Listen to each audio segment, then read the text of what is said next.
Alors je suis désolé, c'est vrai que ça fait longtemps que j'ai pas posté de vidéo. Je me suis fait mal à la main droite. Donc pour l'instant c'est pas encore rétabli. J'ai du mal à serrer la main, j'ai du mal à mettre de la pression et tout. Donc c'est vrai que c'est un petit peu difficile d'utiliser mon paquet de cartes. C'est sur la fin, donc ça devrait être rétabli très rapidement. Vous en faites pas pour moi. Maintenant le seul truc c'est que par rapport à aujourd'hui, ça va pas être un tour de magie que je vais vous montrer. Ça va être un tour de hasard.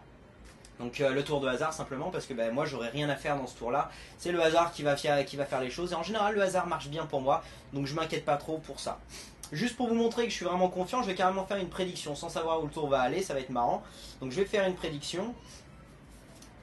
Je pense que c'est ça. De toute façon, le hasard arrange en général très bien les choses pour moi. Donc j'ai pas trop peur, je pense que ça va être quelque chose qui va être dans ces eaux là. Je vais demander aux spectateurs, parce qu'au final je vous dis tout ça mais vous pourriez pas me croire. Je vais demander à un spectateur de choisir une carte. Et c'est un choix totalement libre. Je vais juste demander de la garder cachée. Simplement parce que c'est pour montrer un petit peu que le hasard fait bien les choses. Donc je vais vous demander d'essayer de sentir un petit peu où est-ce que vous voudrez la remettre.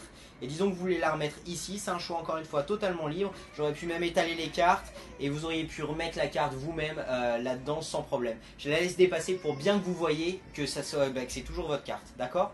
Vous auriez pu m'arrêter n'importe où et me demander de replacer la carte n'importe où, mais vous ne l'avez pas fait, vous m'avez bien demandé de replacer la carte ici, d'accord?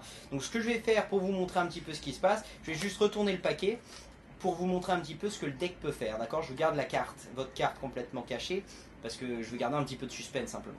Je vous explique un petit peu. Si vous aviez remis la carte entre deux autres cartes, donc vous avez mis la carte entre deux cartes, bien entendu, vous avez sandwiché la carte dans le paquet. Si vous l'aviez remis entre ces deux cartes, par exemple, la carte du dessous nous indique la valeur de la carte du dessus nous explique la couleur. Donc là, c'est du trèfle, donc ça aurait été un 6 de trèfle.